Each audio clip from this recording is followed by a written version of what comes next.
I got 2 of these bad boys, and in this video I'm gonna go over the exact steps I took to get to over 100,000 orders twice. Remember guys, getting 100,000 orders is way harder than all these $1 million screenshots that people are showing, because 100,000 orders, that means that you had 100,000 customers, or maybe like 90k and then 10% customer returning rate.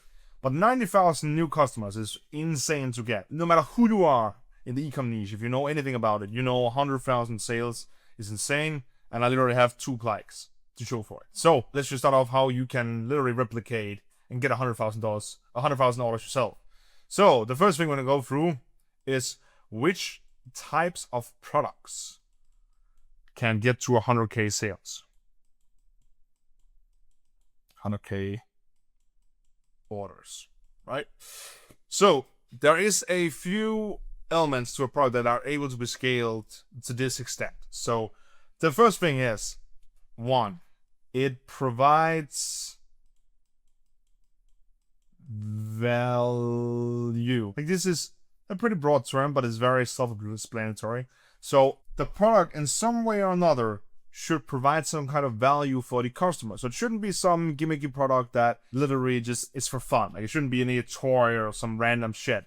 Nobody can scale a product to this amount if it's just a toy. Of course, there's some outliers in this, like the Gel Blossom and stuff like that. But still, in general, it needs to provide some kind of value for the customer. And you could argue fun is also a value for the customer. No, it's not. So in terms of provide value, that could be something like problem solvers. Problem solver. It could also be something that solves a pain point. Pain relief. Oops, that was like that. Pain relief. It could also be something that solves an insecurity. It could also just be as simple as making the customer lives easier, and something they already have, like a product they already have, but makes using it more efficient and faster. So time saving. These generally is the products, I would say, like has one of these elements in it, as it's a way easier to create ads that hits emotional values for the customer, and the customer just feels like they are forced to buy it, otherwise, you know, they are missing out on this super amazing problem solver or pain relief or whatever. Like, they need to feel like they need it in their life. Okay, that's the easiest way to really get a product to scale. And in general, one of these 4 elements needs to be there. Sometimes it can be multiple of these. Then it's just an even better product. But generally, these are the 4 things I would say in the provide value section that you should look out for in products that allows you to get these 100,000 plus order stores. 2. Oh wait, I need one more. That's also very important. Great quality. Because the hardest part is actually not scaling to 1 million. That's actually fairly simple, because if you have done it before and you are able to replicate, I'm not saying it's easy like for everyone, but if you have done it before and you are able to replicate it and you know what to do in certain situations, scaling to 1 million is not that hard. But to keep going and actually get sales after that point is very hard, because let's say you scale to 1 million in the first 60 days. You still don't have seen the full potential of the chargebacks you're getting, and you don't know if the product, is as quality. You will probably be banned if you scale that fast, because you will receive a ton of chargebacks, and payment providers don't like that. And if you're in Europe just like me, getting a external payment provider is a pain in the ass. Like, it's literally almost impossible. Like, it's the worst. If you're in the US, it's a little bit easier, but why would you get banned from Stripe and Shopify Payments? If you don't have to, why would you? Yeah, so great quality also really important. Number 2 is the creative side. This is very important, and it comes in cycles depending on how much volume you're doing. So from 0, I would say, to 100,000, 100k revenue a month. This is revenue per month, 0 to 100k. It's very different compared to when you're doing 250 to 500,000 and then 500,000 to 1 million.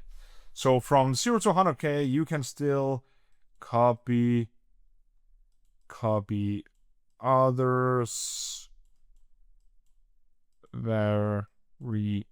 variations, copy what's working. All right, because in this stage you don't really have to explore a ton of different angles and a ton of different sub angles, sub niches. Like you can pretty much stay in the realm that's already working. Because 100k in the big markets is not a lot of revenue, depending on the niche, of course. That's also a good point up here. I'm just gonna add big niche. I think that's a pretty good one. So it shouldn't be like one of those small sub niches, like I don't know, music, for example, jazz music, something like that, or some very small sport, or yeah, stuff like that. Generally, I'm gonna delete this because it's not really that important. You can pretty much scale in all niches actually. Like it's not. Like we have small niches as well that scales really, really hard. But I would not go for like very small niches, jazz music. That's the only thing that I don't know why that comes to mind. Some smaller sports and stuff like that. I'll pretty much stay away from that because it's not scalable enough. Might as well go for bigger niches. But for 0 to 100k, pretty much you can be doing what's already working for you. How you got to the 100k, you can just keep on doing variations of that, and you don't really have to explore too much because you can. This realm here is fairly easy if you have a good enough funnel and you have some Google retargeting and your email flows it up. This is very, very easy. From 100k to 300k on the creative side, it is a bit harder here. You have to explore different angles. I'm not sure why I didn't just put angles, but let's explore different angles, different formats of creatives. I would say is also very nice to introduce here to make the scale very much easier. Different formats, and with that I mean videos, photos, different format of your videos, different format of your photos, and that's pretty much it. Like I wouldn't do too much different here. Of course, also focus on what's working, but explore different angles and see if you can find an angle or two more that's working, and then try out different formats. That's pretty much what it'll take you from 100k to 300k, and that's fairly simple. 300k to, I would say, yeah, almost a million, like a million. That's pretty much the same setup.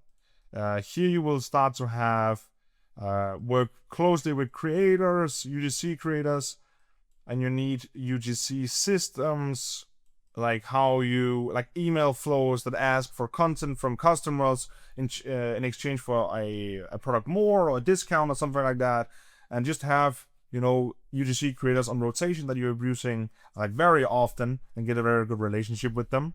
Then I would do here when you get to like the 300k mark, I want to scale further than that. These are the two main factors I would do. Of course, angle testing is very, very important here. Really go hard. Really try and research your audience and really get to know them, like really, really like you should know them more than you know yourself. From 300 to a million, like you should really go ham on researching who the customer is, like what angles works. It'll just make it so much easier because you can use all these things in your scripting and your photos as well, and on your website, and this will allow you to scale it from 300 to $1 million a month. And that's pretty much the creative system. Like this is the system we have in place for all our bigger stores. So we have free creators we work with very closely, and then we have UGC systems where all customers who buys and leaves a positive review, like if they leave a 5-star review, they get asked if they want to do a video for a discount or a free product, depending on the store and the AOV. So that is pretty much for the creative side. Let me think if there's anything else I want to mention here. I don't think so. This is off the dome. Like there's no script. This is literally just my brain thinking about this as we speak. No, I think this is fairly simple, and I think this is the move I would do. So yeah. Number 3, branding. Also an important factor at some point. So, branding. When should you do branding? From first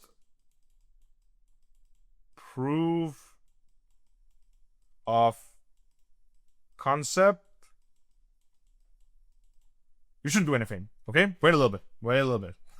It's just a joke. Like, you shouldn't do anything here yet. Like, of course, you should always have some kind of brand. Like, it shouldn't be general store or non-branded. It should always be a little bit branded, but it shouldn't be, heavily branded. So, I would first start and brand my store when I hit 1K. That point, I'm like, okay, 1K, then that's pretty sick.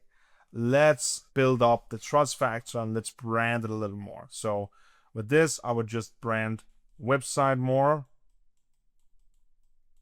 And I would start building my IG account. So just connect your IG account to your business suite. You don't have to post anything, but just set it up and then put a profile picture on it, make a bio, maybe post a picture or two, and then just the more you spend on Facebook, the more followers you will get on your Instagram account as well. So that's pretty much what I would do at 1K a day. I would not do more than that. When you hit to 5K a day, here it's very important that you start looking into first your own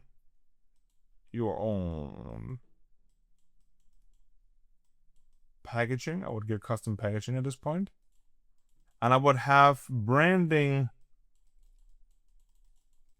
in your ads. And this is not what I like. I don't mean a watermark on your ad. That's I have never done a watermark on any of my ads because it looks fucking ass and there's no reason to it. Like if people come on and copy my ads, they have to compete with me, and that's fine. Like we can compete like fair square. Like if you steal my content, of course I'm gonna BMGA you. But if you create your own content and borrow some of mine, it's fine. And we're just gonna compete. It's cool.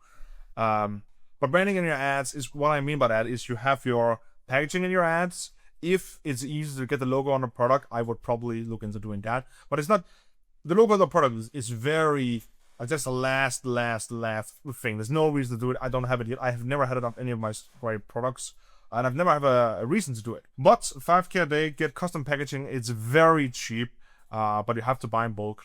Like I think 10,000 pieces is probably the lowest amount. I usually buy somewhere from 100,000 to 50,000 to 100,000 packages when I order mine. Just because I know when I do hit these 5K a day, based on the criteria on which I pick the product, I know this product will be able to scale further than that. So I'm okay with investing more upfront. So have your packaging in your ads. Sometimes even a good thing I like to do as well is show off my website and then mention your name, 4 times throughout the script. So in the beginning, in the middle, at the call to action as well. Mention your brand name, mention why this brand is the best. And that's how you brand your ads. And that's pretty much it. Of course, website should be fully branded out at this point.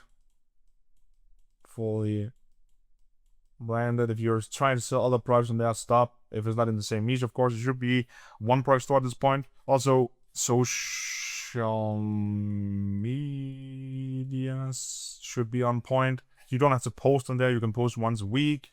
That's it. But you have your profile picture, have your bio, all these very small things. It's not going to make any difference, but there's just no reason not to do it at this point because you're a 5K a day. That's pretty much it. And that's pretty much what you can do with branding. Like 5K a day. You can always work a little bit more on your website. You can always work more on your social medias, but I wouldn't do more than that. When you hit 10K, I would say 20K plus a day. Hire a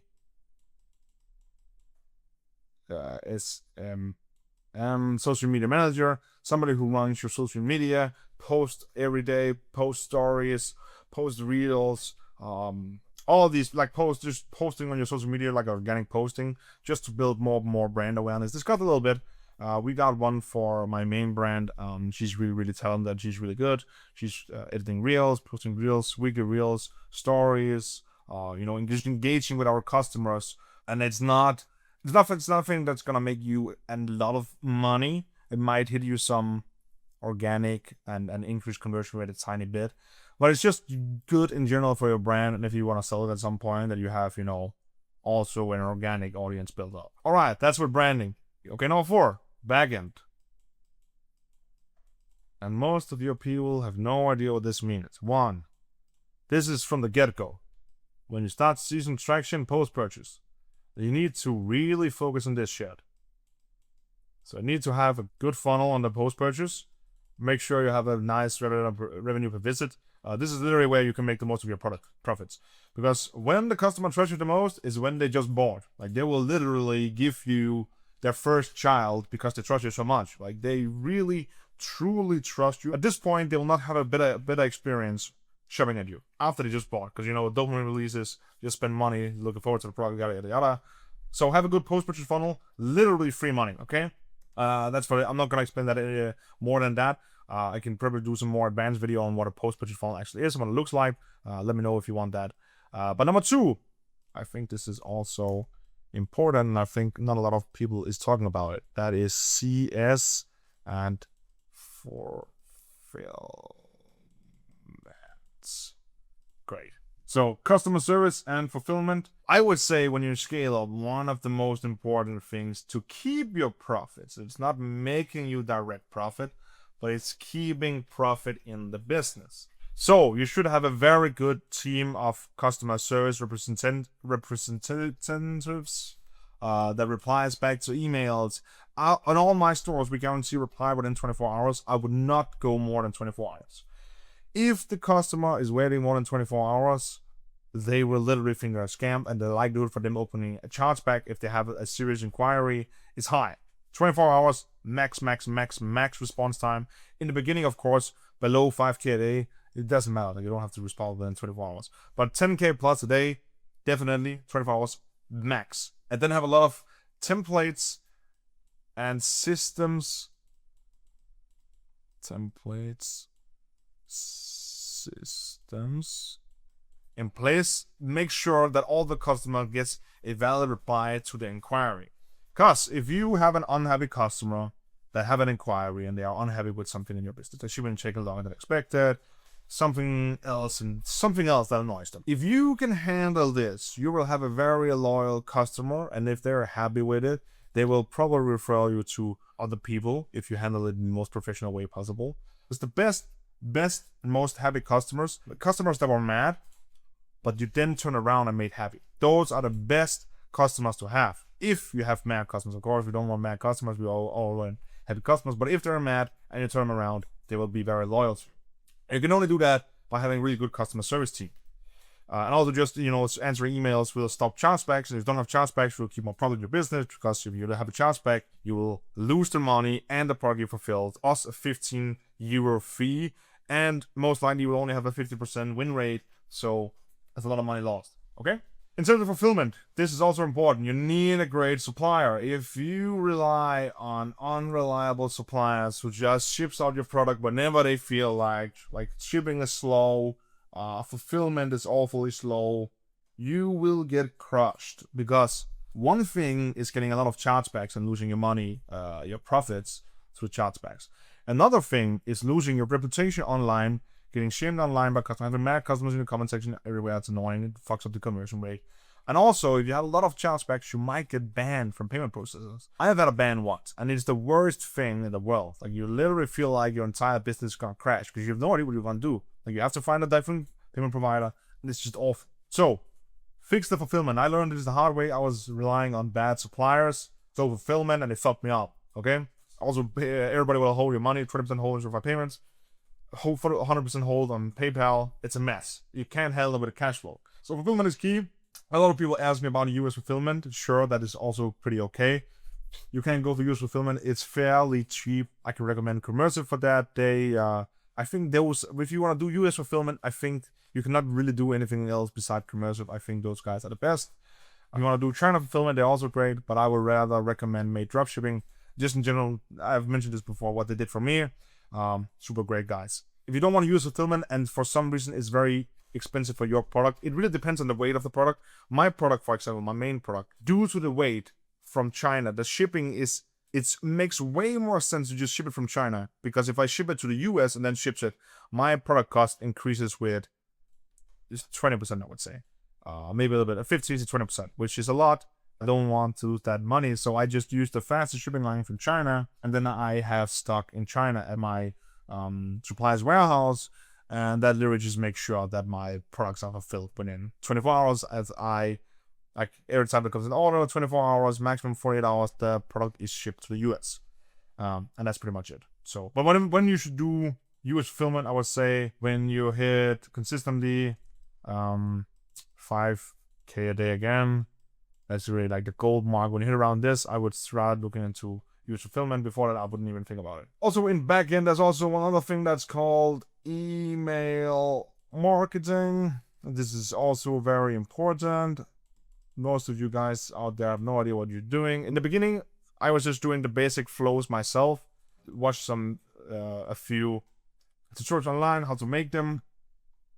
It's fairly simple, not that hard. They look like ass though, and they don't perform that well, but it's better than they're not there. So just use Klaviyo to set this up.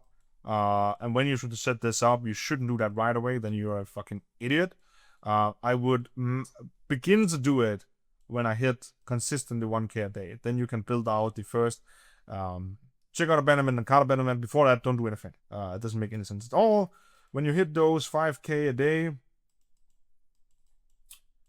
consistently for 30 days, I would say, get an email agency. They don't cost a lot. I think they, like the cheap ones cost around $1,000 a month. More expensive one that I'm working with costs around 2K a month. They can also get more expensive, but I would say anywhere from 1 to 2K a month is pretty much what it costs to have an email agency, and it's worth it. Like, if they build out better flows for you, you're already making money from it. Before that, like, they can also start doing some small campaigns for you, and that's pretty much it. Like, it's very worth it. It's pure profit almost. And most email agencies are profitable within the first 30 days. If not, give them 30 more days. If they're not profitable, fire them, find somebody else. If you want my email agency that costs 2K a month, 2K flat, you can send me a DM on IG. They don't work with everyone. They only work with brands where they know they can scale and help them with their marketing. And again, I'm not affiliated with them. I don't make any money from it. It's just guys that use in my own business, and they perform very well for me. So might as well shout them out. Number 5. Problem. So this is a spicy one, my friends. Because everybody who scales to 100K orders and more will face a ton of issues. I'm just telling you right now, even though you think you're the special snowflakes that will not have problems, I'm telling you, you will have problems. You will have a lot. The first one, if you're starting as a first comer and you don't have the highest cash flow, in your journey you will have holes of your money. And again, as I said before, probably something like 20% on Shopify payments because of delayed fulfillment, because of bad cash flow you have when managing your cash flow. PayPal will hold them for way longer. Just this is the nature of PayPal. They just hold people's money like you're fucking bitches. But that's how it is. You can't get away from it. You can try your best to be a compliant user, but you will face holes, and that's okay. Number 2, bans. You will have bans. No matter where you're going, Meta, on BM, ad account, and pages. If you have ever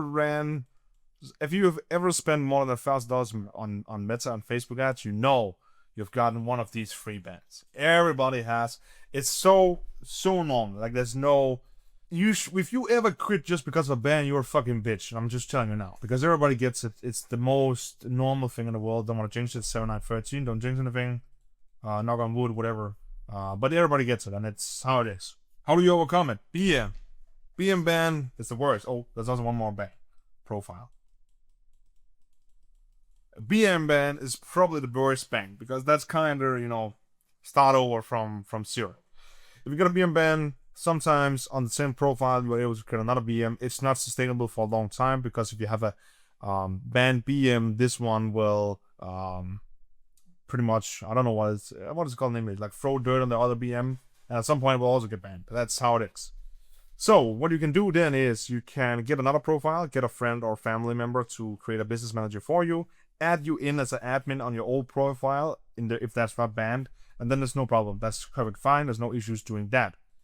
Ad account ban, this is the most common one, I would say. Ad account bans, everybody gets that. I would say we run a lot of stores right now. We have 19 active stores, and I would say once a week, knock on wood, we get an ad account banned. Very, very normal. How can you solve this? On your BM, in the beginning, you can only create one. At some point, you can create 3. So it's just about creating as many as you can in your BM. Another very, very quick fix is agency account. agency accounts. If you want a number for that, you can text me on Instagram as well. I'll hook you up with my agency. These guys are great. It's basically just ad accounts that are stronger than your personal accounts that has no spending limit. And in case something gets banned, you have access to a rep through the agency that can unban the account. It does cost money, usually anywhere from 3 to 5% of ad spend, and then sometimes also a monthly fee, which of course, the more you spend, the lower it gets. That's obvious. Pages, this is annoying. There's nothing really to do if your page gets banned and you appeal it and it gets perm banned.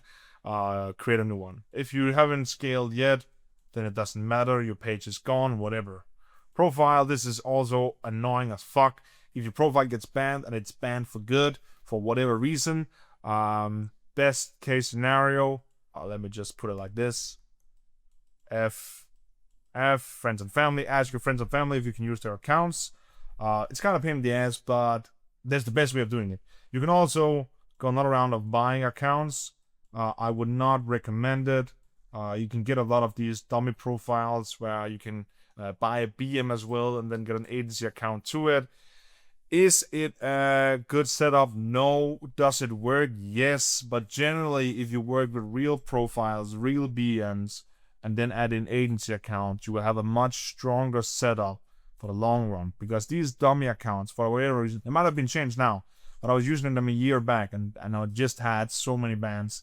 I probably had, I don't know how many profile bans, like maybe 20 profile bans, or like in a span of 6 months. And there's no black hat, like it's just, I was doing very white hat stuff, maybe some gray sometimes, but generally very white hat, and you just get banned. Like, it's the name of the game, this is how it is. I was just unlucky. I'm not the worst. Like, I've had people, I know people who got banned way more than me, like crazy amount of bans. That's how it is. Like, you cannot overcome it. It's part of the game. Just have to adapt to it.